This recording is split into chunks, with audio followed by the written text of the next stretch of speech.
Hi, my name is Moez Ben Mansour, and my presentation about the Civil Rights Act of 1964.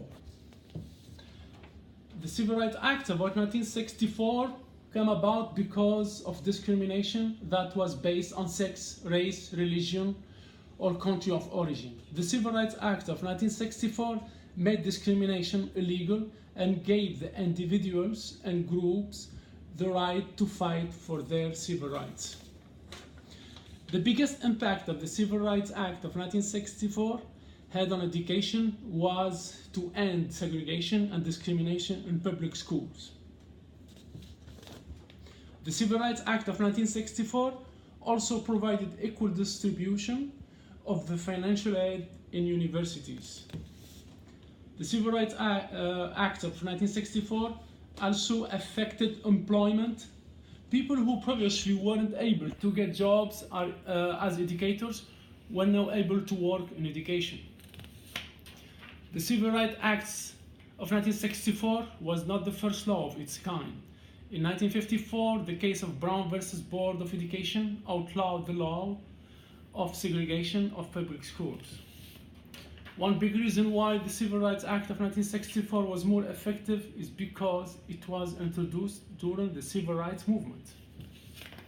Major impact of the Civil Rights Act of 1964, the Congress has introduced a number of civil rights statutes prohibiting discrimination. These statutes are Title 4 of the Civil Rights Act of 1964, prohibiting race, color, on national origin discrimination. Title 9 of the Education Amendments of 1972, prohibiting sex discrimination. Section 504 of the Rehabilitation Act of 1974, prohibiting disability discrimination. And the age discrimination of 1975, prohibiting age discrimination.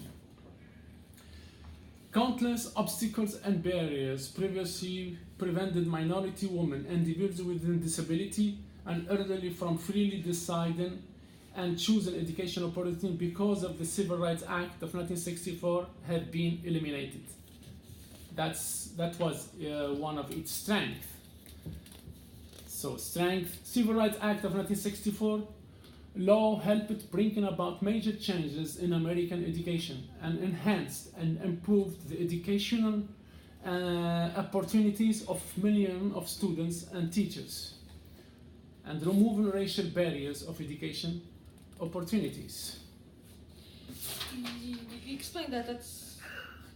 That historical signature of president, and now this is some historic why the Civil Rights Act of 1964 was more effective, and because of this history, and this I'm going to tell you the history of what happened.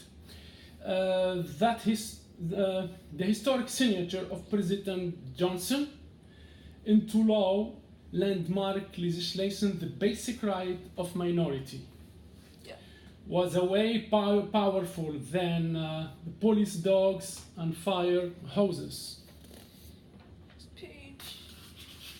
In the year prior to the Act's passage, civil rights movements have been steadily gaining its strength. First of all was the Brown versus Board of Education, in which was declared is unconstitutional.